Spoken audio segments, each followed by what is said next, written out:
আসসালামু আলাইকুম প্রিয় দর্শক, এগ্রিগ্রাফ চ্যানেলে আপনাদের সবাইকে স্বাগতম। আজকের আলোচনার বিষয় হলো মোট উৎপাদন বা হেক্টর প্রতি ফলন নয়, ফসলের উৎপাদনশীলতাই বলে দেবে আপনার জমিতে কোন ফসলটির চাষ করবেন। প্রিয় দর্শক, গত পর্বে আমরা কোন ফসলের আওতায় কতটুকু জমি আছে এটার উপরে আমরা আলোচনা করেছিলাম এবং পরবর্তী আর একটা ভিডিওতে কোন ফসলের উৎপাদন কেমন হয়, হেক্টর প্রতি বা বাংলাদেশের মোট উৎপাদন কেমন হয়,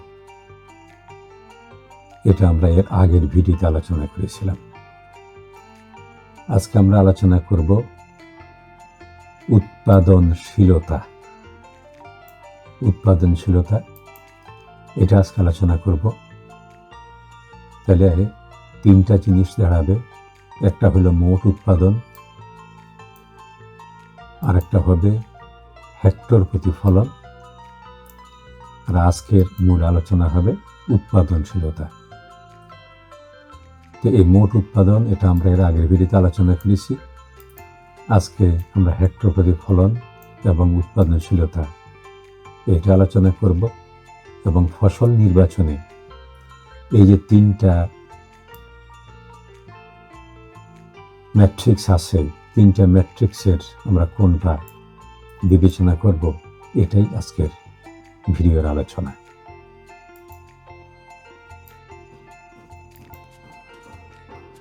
বলেছি প্রোডাকশন মানে উৎপাদন, মোট উৎপাদন। বাংলাদেশে বর্তমানে যত ফসল আমরা চাষাবাদ করি এগুলার মোট উৎপাদন ওজনের ভিত্তিতে 858.6 লাখ মেট্রিক টন। এই ফিগারটা আমরা মনে রাখি, 858 বা 859 লাখ মেট্রিক টন। আর আমাদের ফসলের যে ফলন বলতে বুঝি যে এক হেক্টরে কত টন হয়েছে, প্রতি হেক্টরে ফলন কত টন, এটা হলো ফলন। আর প্রোডাক্টিভিটি হলো ton per hectare per day, অর্থাৎ প্রতিদিন প্রতি হেক্টরে কত টন উৎপাদিত হয়, প্রতিদিন প্রতি হেক্টরে কত টন উৎপাদিত হয়, বা কেজি, আমরা কেজিও বলতে পারি, কারণ হয়তো টনে অনেক ফসল যাবে না। এটা হলো উৎপাদনশীলতা। ফসল মাঠে যেই কদিন থাকে ওই কয়দিনকে যদি আমরা তার মোট ফলনকে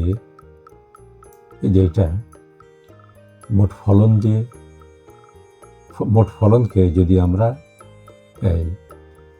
আর উৎপাদনের সময়কালকে ভাগ করি, তাহলে আমরা উৎপাদনশীলতা পাবো, অর্থাৎ প্রতিদিন ওই ফসলটি কতটুকু ওজন বেড়েছে বা ফলন দিয়েছে। এটা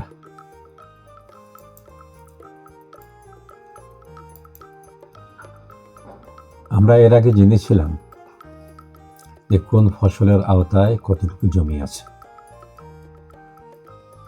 আমাদের বাংলাদেশে মোট আবাদ হয়, একটি ফসলে একটি জমিতে দুইবার তিনবারও আবাদ হয়। 160 লাখ হেক্টর জমি আবাদ হয় বছরে, এটাকে বলা হয় টোটাল ক্রপ এরিয়া। 160-এর মধ্যে সবচেয়ে বেশি ছিল বোরো ধান, 54 লাখ হেক্টর। এরপরে বেশি ছিল আমন ধান, 53 লাখ হেক্টর। এই দুইটা সবচেয়ে বেশি।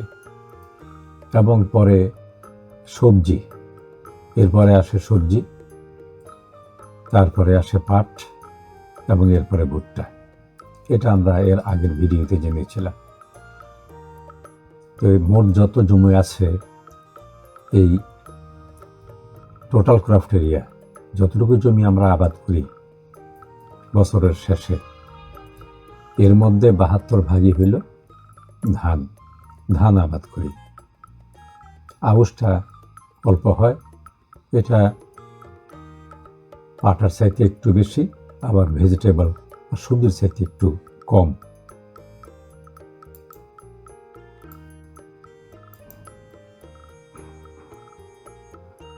এখানে পার্সেন্টেজ বললাম, আমন ধান 72% আছে মোট আবাদি জমির। এর মধ্যে রোপা আমন আছে 33, বোরো আছে 34, সবজি আছে 6.3, আউশ আছে 6-এর মতো, পাট হলো 4.6%। এটা পার্সেন্টেজ আকারে। তাহলে দেখেন ধানই আছে 72%।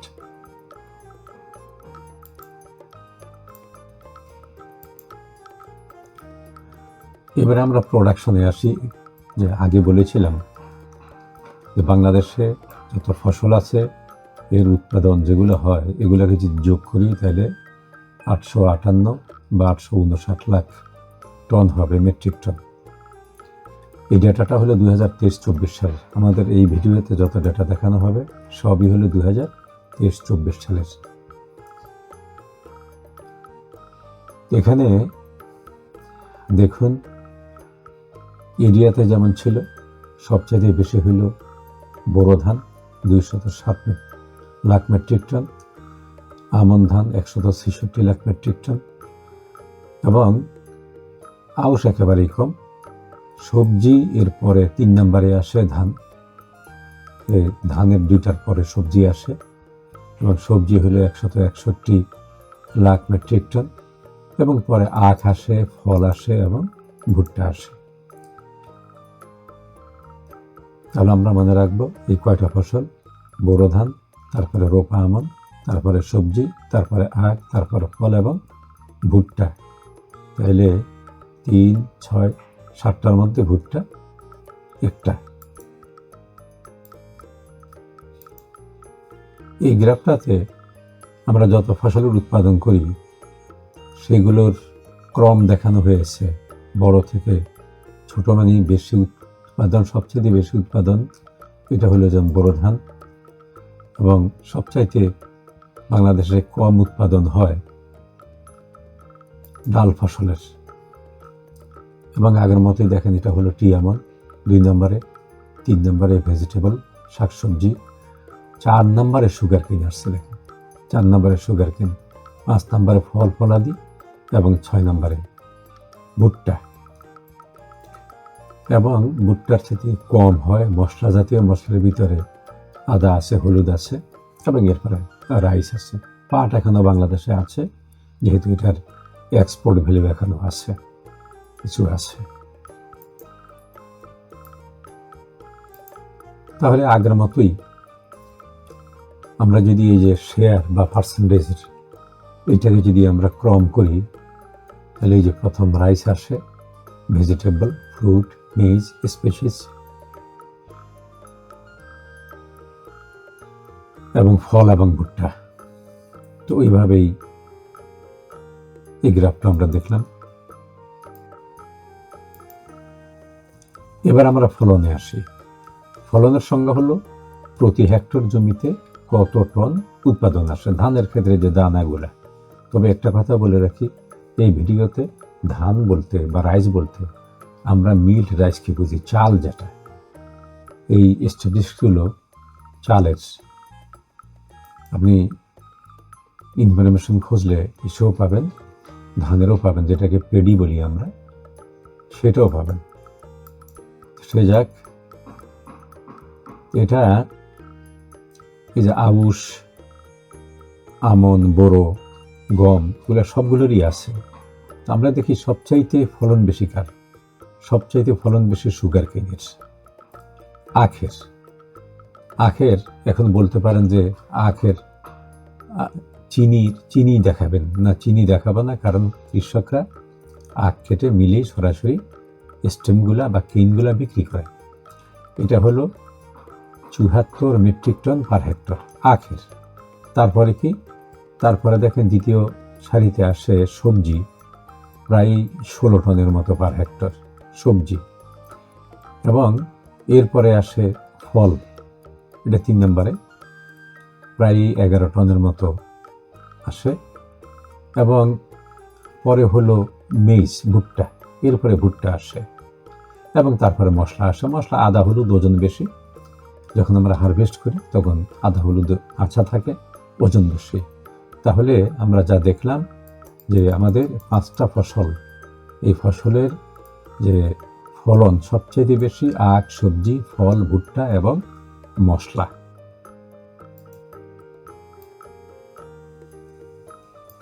তাহলে আগের মতো আমরা যদি ক্রম করি বড় থেকে ছোট, পাট, ভেজিটেবল, ফল, ভুট্টা, মশলা, এরপরে টোবাকো এবং টি মানে বেভারেজ, যেগুলো পানীয় জাতীয়, তাহলে 1, 2, 3 এই 6টা ফসল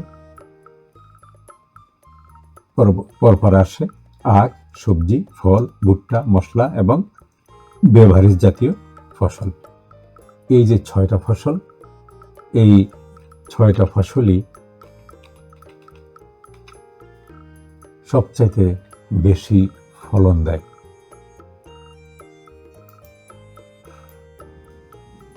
এবারে আসুন আমরা আরেকটা গ্রাফ দেখি। আমরা যে ফসলগুলোর নাম বললাম, এগুলা কতদিনে হারভেস্ট করা যায়, অর্থাৎ যেদিন বুনবেন তার কতদিন পরে আপনার ঘরে তুলবেন। আমরা ক্রম অনুযায়ী দেখি। এখানে আমরা দেখতে পারি গ্রাফ থেকে আখ এবং ফল, এই 2টা ফসলের সময় খুব বেশি লাগে। আখ 300 দিনে হারভেস্ট করা যায় লাগানোর পর থেকে। ফল 1 বছরই সময় লাগে হারভেস্ট করতে। মশলা জাতীয় ফসল আমন ধান, পাট এবং বোরো ধান, এগুলো 143 থেকে 180 দিনে ঘরে তোলা যায়। গম এবং তেল জাতীয় ফসল, এগুলো মাঝারি সময় লাগে, 121 দিনের মতো। এরপরে ভুট্টা, আউশ ধান, তামাক 120 দিনে হারভেস্ট করা যায় এবং সবচেয়ে কম সময় লাগে সবজি এবং ডাল ফসলের। তাহলে আমরা মোটামুটি দেখলাম যে কোন ফসল কত দিনে হারভেস্ট করা যায়। এবার আমরা ফাইনাল প্রোডাক্টিভিটি আসি। প্রোডাক্টিভিটি বলতে আমরা যেটা এখানে আলোচনা করেছি, উল্লেখ করেছি, সেটা হলো প্রতিদিনে প্রতি হেক্টরে কত টন ফলন আসে। অর্থাৎ আমি যে ফসলটাকে জমিতে লাগাইলাম, ফসলটা আমাকে প্রতিদিন কতটুকু লাভ দেয়। লাভ মানে এখানে ফলনের অঙ্কে, ওজনের অঙ্কে। আমরা এখানে দেখতে পাচ্ছি এই যে সুগার কেন, আখ হইল সবচাইতে বেশি ফলন দেয় প্রতি হেক্টরে প্রতিদিন। এটা দেখেন 247 কেজি, এখানে টনে দেওয়া আছে। 247 কেজি ফলন দেয় আখ প্রতিদিন। তারপরে এটা হইল ভেজিটেবল, সবজি, এটা 175 কেজি ফলন দেয় প্রতিদিন। এখন পরে আসে কিন্তু সবজির পরে আসে এটা হলো ভুট্টা 77 কেজি ফলন দেয় প্রতিদিন। ক্রম আকারে সাজালে ভালো হইতো। তাহলে প্রথম হলো সুগার কেন, তারপরে ভেজিটেবল, তারপরে ভুট্টা, এরপরে যেমন চা আসে বাংলাদেশের বেভারেজ যেগুলো, এরপরে মশলা আসে। এখন এই পর্যন্ত এই যে এই 6-7টা ফসল, এগুলা প্রতিদিন 50 কেজির বেশি ফলন দেয়। এই কয়টা আমরা সাজালে এখানে, বাকিগুলো প্রতিদিন 50 কেজির কম ফলন দেয়। তাহলে আমরা জানলাম এই গ্রাফ থেকে আসলে কোন ফসল প্রতিদিন কত কেজি ফলন দেয় আমাদেরকে। আমরা যদি ক্রম অনুসারে সাজাই, তাহলে দেখুন প্রথমে সুগার কেন, তারপরে সবজি, তারপরে মেইজ, তারপরে টোবাকো এবং বেভারেজ চা সহ, এরপরে মশলা, এরপরে গম আসে। তাহলে গমের ইম্পর্টেন্স এখানে হারিয়ে যায়নি। আমরা যদি প্রথম 6টা ফসলকে সাজাই, এর মধ্যে গম আছে, গমের পরে ফল আসে, এরপরে বোরো আসে, আউশ আসে। তাহলে এটা হলো প্রতিদিন প্রতি হেক্টরে কত কেজি ফলন আমরা পাই, এটার হিসাব। আসুন এবার কনক্লুশনটা নিই। বাংলাদেশে সকল ফসলের উৎপাদনগুলোকে যদি আমরা যোগ করি ওজনের ভিত্তিতে, তাহলে হয় 859 লাখ মেট্রিক টন। এর মধ্যে ধান ডমিনেট করে, ধান একরিজেও বেশি এবং মোট উৎপাদনও বেশি দেয়, যেহেতু এরিয়া বেশি। কিন্তু আমরা যদি প্রোডাক্টিভিটির দিক থেকে দেখি, তাহলে প্রথমে আসে আখ, তারপরে আসে ভেজিটেবল, তারপরে আসে মেজ, তারপরে বেভারেজ মানে পানীয় দ্রব্য, এবং এরপরে আসে মশলা জাতীয় আদা হলুদ, তারপরে আসে হুইট। তার মানে হচ্ছে আমাদের বাংলাদেশে যে মিলগুলোকে আবার শুরু করেছে বর্তমান সরকার, এটা খুবই পজিটিভ। সুগার কেনকে বাদ দেওয়া যাবে না, এটার প্রোডাক্টিভিটি খুবই বেশি। প্রোডাক্টিভিটি হলো কি, যে অল্প সময়ে কোন ফসলগুলো সবচাইতে বেশি ফলন দেয়, এটা হলো প্রোডাক্টিভিটি। তাহলে আমরা দেখলাম যে আমাদের ফসলগুলোর ইফিসিয়েন্সিতে ভ্যারিয়েশন আছে। এই যে প্রোডাক্টিভিটি যেটা আমরা আলোচনা করলাম, যে প্রতিদিন প্রতি হেক্টরে কত কেজি বা কত টন ফলন দেয়, এটাকে আমরা বলতে পারি ক্রপ ইফিসিয়েন্সি, ফসলের দক্ষতা। তাহলে আমরা কোন ফসলগুলোর বেশি জোর দেব? যেই ফসলগুলোর দক্ষতা বেশি। প্রিয় দর্শক, আপনারা সবাই ভালো থাকুন। আজকের আলোচনা এখানে শেষ। আসসালামু আলাইকুম।